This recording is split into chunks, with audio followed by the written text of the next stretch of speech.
शहीद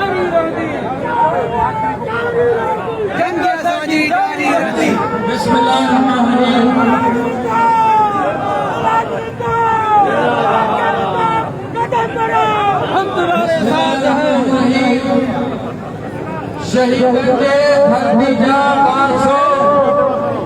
लाड़काना डिवीजन शहीदन की धरती क्योंकि शहीदन के धरती सां तालुक रखंदड़ मुंहिंजा उस्ताद साथियों सिंध जा मुलाज़िमो सिंध जूं सूरतूं मुंहिंजूं भेनरूं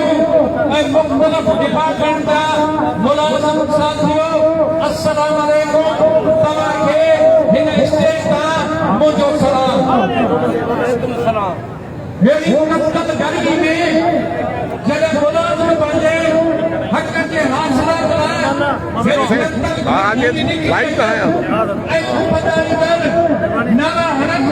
त यकीनन तव्हां सम्झो त सिंध गवर्नमेंट खे इहा ख़बर पवणु खपे त ही मरी सघनि था, ही विड़ी सघनि था, ही लड़ी सघनि था, ही शहीद थी सघनि था, पर पंहिंजे हक़नि खां दस्तबरदार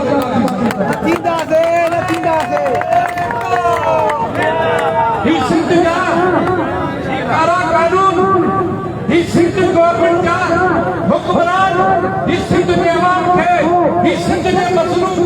मुलाज़िमनि खे ही ख़तम करणु घुरनि था। ही पिनण जा आदी आहिनि, ही मुलाज़िमनि खे बि पिनण ते मजबूर कनि था, पर असीं ॿुधणु घुरनि था त असीं तव्हांखे पिनाए सघूं था, पर पंहिंजो हक़ तव्हांखे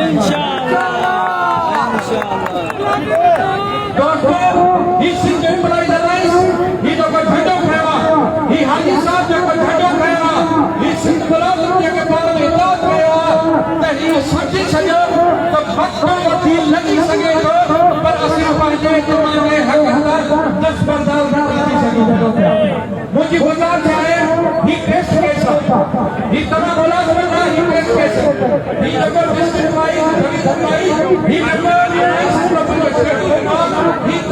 टेस्ट केस आहे, असुल केस जेको आहे, असुल मोर जेको आहे उहो कराची में लॻियो आहे। तव्हांखे ही ॿुधाइणु पवंदो,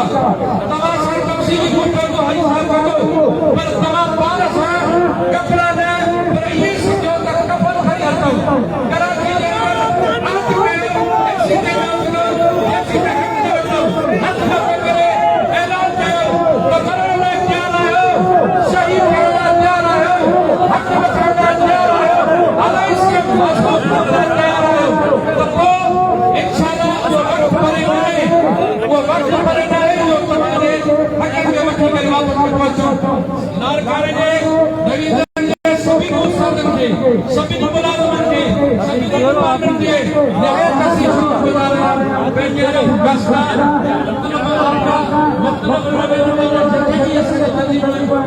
प्रोग्राम कयो आहे,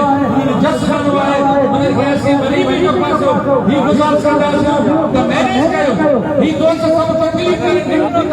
तव्हांजा लीडर गुस्से में हूंदा आहिनि, पर तव्हां शांत थी रहो, तव्हां लीडर जी तकलीफ़ न मिलो, अफ़सोस थो थिए पियो, तव्हां सभु रहियो, सभु वञे सभु पियो, तव्हांखे थोरी देरि में अलाए को केरु तव्हां सां मुखातिब थी वियो, तव्हां लही अचो, तव्हांजो वक़्तु ॿुधो, तव्हांजी स्पीच ॿुधो, हुनजी तर्कीब ॿुधो ऐं पाण खे तयारु रखो। तव्हां सभिनी दोस्तनि खे हिकु उमीद ऐं वेलकम चवंदो इन उमीद सां अहिड़े जोश जज़्बे सां जिते बि तव्हांखे अॻियां जो सही थींदो उते दोस्त तव्हां सभु